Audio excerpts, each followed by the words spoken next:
नमः शिवाय। जय भोलेनाथ। आप सभी का दिन शुभ और मंगलमय हो और भोलेनाथ जी आप सभी की मनोकामनाएं पूर्ण करें। आज सुनिए सावन मास महात्म्य का अध्याय 23। महादेव जी देवी पार्वती जी से कहते हैं, हे देवी पार्वती, इंद्रेश्वर से पश्चिम और अर्क स्थल से पूर्व संवर्तेश्वर लिंग है। पुष्करणी के जल में स्नान करके उनका दर्शन करने से मनुष्य 10 अश्वमेध यज्ञों का फल पाता है। उसके पूर्व भाग में और पाप मोचन तीर्थ से नैऋत्य कोण में मेघेश्वर नाम से विख्यात शिवलिंग है, जो सब पापों का नाश करने वाला है। अनावृष्टि का भय होने पर वहीं वारुणी शांति करानी चाहिए तथा वहां की पृथ्वी को जल में डुबाए।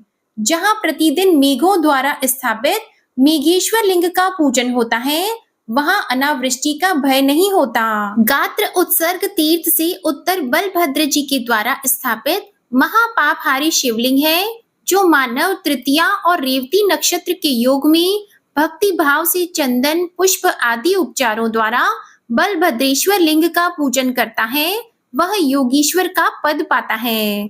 प्राचीन काल में राजा भरत ने पुण्यमय प्रभा क्षेत्र में आकर परम उत्तम 10 अश्वमेध यज्ञों का अनुष्ठान किया था। उसमें सोमपान करके सहस्त्र नेत्रों वाले इंद्र पूर्ण तृप्त हुए थे।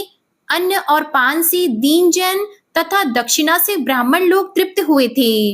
इसके बाद सब देवता प्रसन्न होकर राजा भरत से बोले, महाबाहो, तुम कोई मनोवांछित वर मांगो। तब राजा बोले, जो मनुष्य यहाँ आकर भक्ति पूर्वक स्नान करे उसे 10 अश्वमेध यज्ञों का फल प्राप्त हो। देवताओं ने कहा, राजन, भूतल पर यह स्थान दशाश्वमेधिक नाम से विख्यात होगा। महादेव जी कहते हैं, हे देवी पार्वती, तब से सब पापों का नाश करने वाला वह तीर्थ पृथ्वी पर दशाश्वमेधिक नाम से विख्यात हुआ। इंद्र वारुण स्थान से लेकर गौमुख तक और गौमुख से अश्वमेधिक तीर्थ तक विद्वानों ने शिव क्षेत्र बताया है। वहां मृत्यु को प्राप्त होने पर मनुष्य शिवलोक में आनंदित होता है। वहीं शतमेध, सहस्त्रमेध और कोटिमेध नाम के क्रमशः 3 लिंग हैं। दक्षिण दिशा में शतमेध लिंग है, जो 100 यज्ञों का फल देने वाला है। प्राचीन काल में कार्तवीर्य ने वहीं शिवलिंग की स्थापना करके 100 यज्ञों का अनुष्ठान किया था। मध्य में जो कोटिमेध लिंग है, वहां साक्षात ब्रह्मा जी ने ही महालिंग की स्थापना करके 1 करोड़ यज्ञ किए थे। उसके उत्तर भाग में सहस्त्रमेध लिंग है, जिसकी स्थापना करके देवराज इंद्र ने सहस्त्र यज्ञों का अनुष्ठान किया था। जो पंचामृत रस, जल, गंध और पुष्प आदि के द्वारा विधि से उस लिंग त्रय की पूजा करता है, वह उन तीनों शिवलिंगों के नाम वाले यज्ञों का फल पाता है। वहीं दुर्वासादित्य का स्थान है, जहां मुनिवर दुर्वासा ने 1000 वर्षों तक तप किया और निराहार रहकर सूर्य नारायण की आराधना की थी। तब भगवान सूर्य ने उन्हें प्रत्यक्ष दर्शन देकर कहा, सुव्रत, वर मांगो। तब दुर्वासा जी बोले, भगवान, यहाँ मेरे द्वारा आपकी जो सुंदर प्रतिमा स्थापित की गई है, उसमें आप तब तक निवास करें जब तक यह पृथ्वी स्थिर है। आपकी पुत्री यमुना जी भी यहाँ रहें और आपके महाबली पुत्र धर्मराज जी भी यहाँ निवास करें। सूर्य देव ने कहा, महामुनि, तुमने जो कुछ मांगा है वह तो होगा ही, उसके सिवा गंगा आदि कोटि तीर्थों का और भी यहाँ निवास होगा। देवताओं सहित मैं सदा यहाँ स्थित रहूंगा। दुर्वासादित्य का दर्शन करने से यहाँ सब प्राणी कोटि यज्ञों का फल पाएंगे। ऐसा कहकर भगवान सूर्य ने अपनी कन्या और पुत्र का स्मरण किया। यमुना जी पाताल फोड़कर वहां प्रकट हुई तथा काल दंडधारी यमराज भी भगवान सूर्य के निकट उपस्थित हुए। सूर्य देव बोले, धर्म, तुम और यमुना कोटि तीर्थों के साथ यहाँ निवास करो। तुम्हें यहाँ रहकर पापी प्राणियों की भी यत्न पूर्वक रक्षा करनी चाहिए। ऐसा कहकर श्री सूर्य देव अंतर्ध्यान हो गए। दुर्वासा जी ने अपने आश्रम की ओर दृष्टिपात किया तो देखा, वहां पाताल से यमुना प्रकट हो गई और उस क्षेत्र में साक्षात यमराज भी स्वरूप धारण करके दृष्टि गोचर हुए। आदित्य से दक्षिण और दुंदुभी से पूर्व भाग में यमुना कुंड है। दुंदुभी वहां के क्षेत्रपाल हैं, जिनका शब्द दुंदुभी ध्वनि के समान होता है। वैशाख मास में उस कुंड में स्नान करके मनुष्य भक्ति भाव से दुर्वासा आदित्य की पूजा करे। जो उस महाकुंड में स्नान करके पितरों का तर्पण करता है, उसके पितर 10 वर्ष तक तृप्त रहते हैं। वहां पिंड देने से पितरों की 108 पीढ़ियां पुष्ट होती हैं।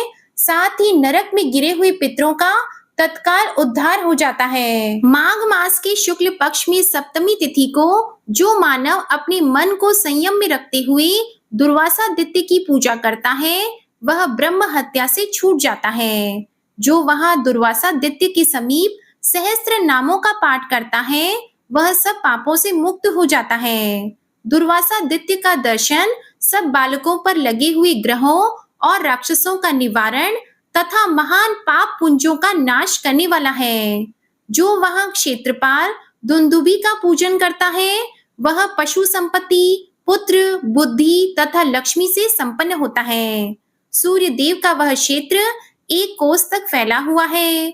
जो सूर्य देव के प्रति भक्ति भाव से रहित है, उसे उस क्षेत्र में नहीं प्रवेश करना चाहिए। महादेव जी कहते हैं, समस्त यादवों का संहार हो जाने पर केवल वज्र शेष रह गए थे। वे अपने आयु के शेष भाग में अपने पुत्र महद्वलक यादवों के राज्य पर अभिषिक्त करके प्रभास क्षेत्र में आए। यहाँ उन्होंने एक शिवलिंग स्थापित किया, जो व्रजेश्वर नाम से प्रसिद्ध हुआ। राजा वज्र ने नारद जी के उपदेश से दीर्घ काल तक पापनाशक प्रभास क्षेत्र में तपस्या की और परम सिद्धि को प्राप्त किया। जो मनुष्य जाम्बवती के जल में स्नान करके व्रजेश्वर की पूजा करता है और वहां यादव स्थल के समीप ब्राह्मणों को भोजन कराता है, वह सहस्त्र गोदानों का फल पाता है। हिरण्या के समीप नागरादित्य का स्थान है। नागरादित्य सब पापों का नाश करने वाले हैं। द्वारका में निग्न के पुत्र सत्राजित हो गए थे। उन्होंने यहाँ भगवान सूर्य की आराधना की और भगवान ने संतुष्ट होकर उन्हें स्यमंतक मणि प्रदान की, जो प्रतिदिन 8 बार सोना देती थी। उसे देकर भगवान भानु ने पुनः सत्राजित को वर मांगने के लिए प्रेरित किया। तब सत्राजित ने कहा, प्रभु आप इस पुण्य आश्रम में सदा निवास करें। एवं अस्तु कहकर सूर्य देव अंतर्ध्यान हो गए। सत्राजित ने वहां सूर्य देव की दिव्य प्रतिमा स्थापित की और प्रभास नगर के ब्राह्मणों को वृत्ति देकर उन्हें सेवा पूजा का भार समर्पित किया।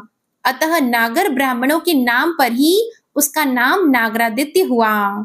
जो हिरण्या नदी के जल में स्नान करके नागरादित्य का पूजन करता है, वह सूर्य लोक में पूजित होता है। जब शुक्ल पक्ष की सप्तमी को सूर्य की संक्रांति हो, तब उसे महाजया सप्तमी कहते हैं। उसमें किए हुए स्नान, दान, जप, होम तथा देवताओं और पितरों का पूजन, ये सभी कोटि गुना फल देने वाले होते हैं। जो उस समय नागरादित्य के समीप एक ब्राह्मण को भी भोजन कराता है, उसे 1 करोड़ ब्राह्मण भोजन कराने का फल होता है। विकर्तन, विवस्वान, मार्तंड, भास्कर, रवि, त्रिलोकेश, कर्ता, लोक प्रकाश, श्रीमान, लोक चक्षु, ग्रहेश्वर, लोक साक्षी, हर्ता, तमिस्त्रा, तपन, तापन, शुचि, सप्ताश्ववाहन, गभस्ति हस्त, ब्रह्मा तथा सर्व देव नमस्कृत यह 21 नामों वाला नागरादित्य का स्तोत्र है। इसे स्तवराज कहते हैं। यह शरीर को आरोग्य तथा पुष्टि प्रदान करने वाला है। महादेवी जो दोनों संध्याओं के समय इस स्तोत्र से नागरादित्य की स्तुति करता है, वह मनोवांछित फल पाता है। ऋषि तीर्थ से पश्चिम पातकों का नाश करने वाली पिंगा नदी है, जो समुद्र में मिली है। उसके जल का स्पर्श करने से मनुष्य रूपवान होता है। एक समय दक्षिण भारत के रहने वाले कुछ महर्षि सोमनाथ जी का दर्शन करने की इच्छा से प्रभास क्षेत्र में आए और एक नदी के किनारे ठहर गए। वे काले रंग के और कुरूप थे, किंतु वहां स्नान आदि करने से कामदेव के समान रूपवान हो गए। तब उन सब ने आश्चर्यचकित होकर कहा, इसमें स्नान करके हम सब लोग पिंगल अर्थात गौर वर्ण को प्राप्त हुए हैं, इसलिए आज से इसका नाम पिंगा होगा। जो लोग भक्ति पूर्वक इस पे स्नान करेंगे, उनके वंश में कोई कुरूप न होगा। पिंगा के दर्शन से मनुष्य को पितृमेध यज्ञ का फल प्राप्त होगा। यहाँ स्नान करने से दूना और तर्पण से चौगुना पुण्य होगा। जो यहाँ श्राद्ध करेगा उसे असंख्य फल की प्राप्ति होगी। पूर्व काल में उद्दालक नाम के एक महातपस्वी महर्षि प्रभास क्षेत्र में रहते थे। उन्होंने सरस्वती पिंगा संगम के समीप की भूमि पर बड़ी भारी तपस्या की। उनकी भक्ति के प्रभाव से उनके आगे ही एक शिवलिंग प्रकट हुआ और आकाशवाणी हुई, महाबाहु उद्दालक, मेरी बात सुनो। आज इस शिवलिंग में मेरा नित्य निवास होगा। यह संगम पर प्रकट हुआ है, इसलिए इसका नाम संगमेश्वर होगा। इस लोक प्रसिद्ध संगम में स्नान करके जो मनुष्य संगमेश्वर का दर्शन करेगा वह उत्तम गति को प्राप्त होगा। इस आकाशवाणी को सुनकर महर्षि उद्दालक दिन रात आलस्य छोड़कर संगमेश्वर की आराधना करने लगे। इसके बाद देह त्याग के बाद वे मेरे महेश्वर धाम को चले गए। संगमेश्वर से पश्चिम त्रिभुवन विख्यात गंगेश्वर लिंग है। भगवान श्री कृष्ण ने परम धाम पधारते समय स्नान करने के लिए वहां गंगा जी का आह्वान किया था। गंगा ने शिव भक्ति परायण होकर वहां शिवलिंग को स्थापित किया था।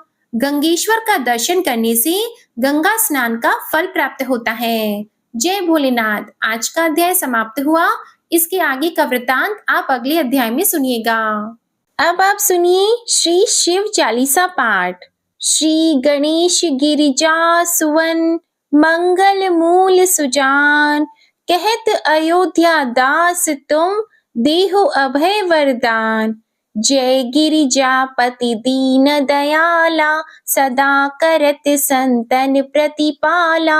भाल चंद्रमा सोहत नीके, कानन कुंडल नाग फनी के। अंग गौर शिर गंग बहाए, मुंड माल तन छार लगाए। वस्त्र खाल बागंबर सोहे, छवि को देख नाग मुनि मोहे। मैना मातु की है दुलारी, बाम अंग सोहत छवि न्यारी। कर त्रिशूल सोहत छवि भारी, करत सदा शत्रु निक्षयकारी। नंदी गणेश सोहितः कैसे, सागर मध्य कमल है जैसे। कार्तिक श्याम और गणराऊ, या छवि को कही जात न काऊ। देवन जब ही जाए पुकारा, तब ही दुख प्रभु आप निवारा। किया उपद्रव तारक भारी, देवन सब मिली तुम ही जुआरी। तुरत षडानन आप पठायहु, लव निमेष मह मार गिरायहु। आप जलंधर असुर सहारा, सुयश तुम्हार विदित संसारा। त्रिपुरासुर सन युद्ध मचाई, सब ही कृपा कर लीन बचाई। किया तपहि भागीरथ भारी, पूरब प्रतिज्ञा तसु पुरारी। दानिन मह तुम सम को नाही, सेवक स्तुति करत सदाहि। वेद नाम महिमा तव गाई, अकथ अनादि भेद नहीं पाई। प्रगट उदधि मंथन में ज्वाला, जरे सुरासुर भय विहाला। कीन्ह दया तह करी सहाई, नीलकंठ तब नाम कहाई। पूजन रामचंद्र जब कीन्हा, जीत के लंक विभीषण दीन्हा। सहस कमल में हो रहे धारी, कीन्ह परीक्षा तब ही पुरारी। एक कमल प्रभु राखेउ जोई, कमल नयन पूजन चह सोई। कठिन भक्ति देखी प्रभु शंकर, भय प्रसन्न दिए इच्छित वर। जय जय जय अनंत अविनाशी, करत कृपा सबकी घटवासी। दुष्ट सकल नित मोहि सतावे, भ्रमत रहे मोहि चैन न आवे। त्राहि त्राहि मैं नाथ पुकारो, यही अवसर मोहि आन उबारो। ले त्रिशूल शत्रुन को मारो, संकट से मोहि आन उबारो। मातु पिता भ्राता सब कोई, संकट में पूछत नहीं कोई। स्वामी एक है आस तुम्हारी, आय हरहु अब संकट भारी। धन निर्धन को देत सदाहि, जो कोई जाची वो फल पाही, स्तुति के ही विधि करो तुम्हारी, क्षमहु नाथ अब चूक हमारी। शंकर हो संकट के नाशन, मंगल कारण विघ्न विनाशन। योगी यति मुनि ध्यान लगावी, नारद शारद शीश नवावी। नमो नमो जय नमो शिवाय, सुर ब्रह्मादिक पारन पाए। जो यह पाठ करे मन लाई, तापार होत है शंभु सहाय। ऋण के हो जो कोई अधिकारी, पाठ करे सो पावन हारी। पुत्रहीन कर इच्छा कोई, निश्चय शिव प्रसाद तेहि होई। पंडित त्रयोदशी को लावे, ध्यान पूर्वक होम करावे। त्रयोदशी व्रत करे हमेशा, तन नहीं ताके रहे कलेशा।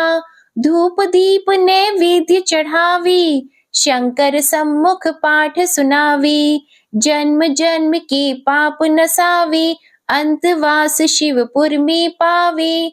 कहे अयोध्या आस तुम्हारी, जानी सकल दुख हरहु हमारी। नित नेम कर प्रातः ही, पाठ करो चालीसा। तुम मेरी मनोकामना, पूर्ण करो जगदीश। मगसर छठी हेमंत ऋतु, संवत 64 जान। स्तुति चालीसा शिव ही, पूर्ण कीन कल्याण। शिव चालीसा समाप्त होती है। प्रेम से बोलिए भगवान भोलेनाथ की जय। अब आप सुनिए भगवान भोलेनाथ की आरती। ओम जय शिव ओमकारा, प्रभु हरे शिव ओमकारा। ब्रह्मा विष्णु सदा शिव, ब्रह्मा विष्णु सदा शिव। अर्धांगी धारा, ओम जय शिव ओमकारा। एकानन चतुरानन, पंचानन राजे। स्वामी पंचानन राजे। हंसासन गरुड़ासन, हंसासन गरुड़ासन। वृषवाहन साजे, ओम जय शिव ओमकारा। दो भुज चार चतुर्भुज, 10 भुज अति सोहे। स्वामी 10 भुज अति सोहे। त्रिगुण रूप निरखते, त्रिगुण रूप निरखते। त्रिभुवन जन मोहे, ओम जय शिव ओमकारा। अक्षमाला वनमाला, मुंडमाला धारी। स्वामी मुंडमाला धारी। त्रिपुरारी कंसारी, त्रिपुरारी कंसारी। करमाला धारी, ओम जय शिव ओमकारा। श्वेतांबर पीतांबर, बाघंबर अंगे। स्वामी बाघंबर अंगे। सनकादिक गरुणादिक, सनकादिक गरुणादिक। भूतादिक संगे, ओम जय शिव ओमकारा। कर की मध्य कमंडल, चक्र त्रिशूल धारी। स्वामी चक्र त्रिशूल धारी। सुखकारी दुखहारी, सुखकारी दुखहारी। जग पालनकारी, ओम जय शिव ओमकारा। ब्रह्मा विष्णु सदा शिव, जानत अविवेका। स्वामी जानत अविवेका। प्रणवाक्षर में शोभित, प्रणवाक्षर में शोभित। ये तीनों एका, ओम जय शिव ओमकारा। त्रिगुण स्वामी जी की आरती, जो कोई नर गावे। स्वामी जो कोई नर गावे। कहत शिवानंद स्वामी, कहत शिवानंद स्वामी। मन वांछित फल पावे, ओम जय शिव ओमकारा। ओम जय शिव ओमकारा। जय भोलेनाथ। आपको ये कथा पसंद आई हो तो वीडियो को लाइक कीजिएगा, शेयर कीजिएगा, कमेंट में महादेव जी की जय लिखिएगा और चैनल को जरूर सब्सक्राइब कीजिएगा। इसी के साथ आज आप हमारे चैनल पर शिव महापुराण की कथा और मंगला गौरी व्रत की कथा भी जरूर सुनिएगा। जो भी भक्त मंगलवार की व्रत कथा सुनना चाहते हैं तो आप हमारे दूसरे चैनल वामिका साधना को सब्सक्राइब करके उस चैनल पर मंगलवार व्रत कथा भी सुन सकते हैं। ओम नमः शिवाय।